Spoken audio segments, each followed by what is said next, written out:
কিছুক্ষণ আগেই ঘটল ভয়ঙ্কর বিমান দুর্ঘটনা। ভেঙে টুকরো টুকরো হয়ে গেল বিমানটি। সঙ্গে সঙ্গে পুলিশ ও দমকল বাহিনীকে খবর দেওয়া হয়। সঙ্গে সঙ্গেই ঘটনাস্থলে পৌঁছায় পুলিশ। শুরু হয়েছে উদ্ধার কাজ। আহতদের অবস্থা খুবই আশঙ্কাজনক। জোর কদমে চলছে উদ্ধার কাজ।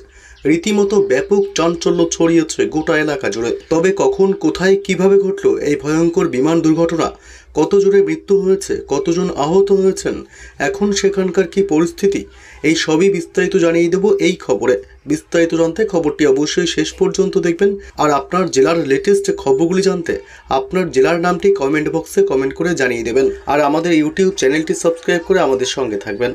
মাটিতে পড়ে ভেঙে টুকরো টুকরো হয়ে গেল বায়ুসেনার জাগুয়ার ফাইটার জেট। বুধবার রাতে গুজরাটের জামনগর জেলায় এই দুর্ঘটনাটি ঘটে।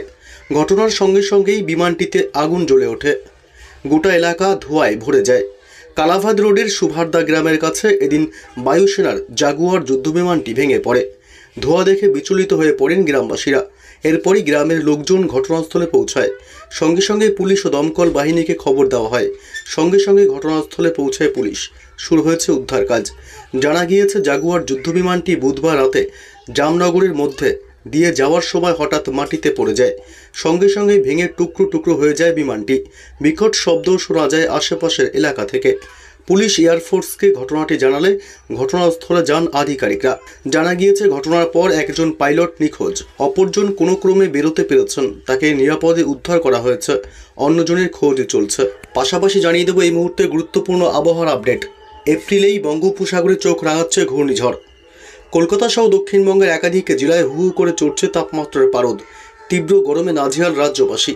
ইতিমধ্যে মৌসুম ভবনের তরফে চলতি বছর বাংলা সহ 16টি রাজ্যে তাপপ্রবাহের পরিস্থিতি আরও বেশি দিন স্থায়ী হবে বলেই জানিয়েছে। এরই মাঝে এপ্রিল মাসে ঘূর্ণিঝড় তৈরি হওয়ার আশঙ্কা করা হচ্ছে।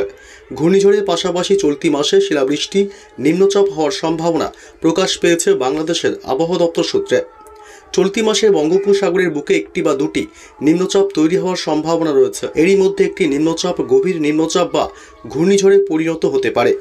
আলিপুর আবহাওয়া দপ্তর সূত্রে খবর, দক্ষিণ 24 পরগনা, পূর্ব মেদিনীপুর, পশ্চিম মেদিনীপুর, ঝাড়গ্রামের বেশ কিছু অংশে বজ্র বিদ্যুৎ সহ হালকা বৃষ্টির সম্ভাবনা রয়েছে আগামী 24 ঘন্টায়। আগামী দিন দক্ষিণ 24 পরগনা, পূর্ব মেদিনীপুর, পশ্চিম মেদিনীপুর, ঝাড়গ্রাম, পুরুলিয়া, বাঁকুড়া, পূর্ব বর্ধমান এবং পশ্চিম বর্ধমানের বেশ কিছু অংশে হালকা থেকে মাঝারি বৃষ্টি হতে পারে। শনিবার উত্তর 24 পরগনা, দক্ষিণ 24 পরগনা, পূর্ব মেদিনীপুর সহ পশ্চিম মেদিনীপুরের দু এক জায়গায় বজ্র বিদ্যুৎ সহ হালকা বৃষ্টি হতে পারে।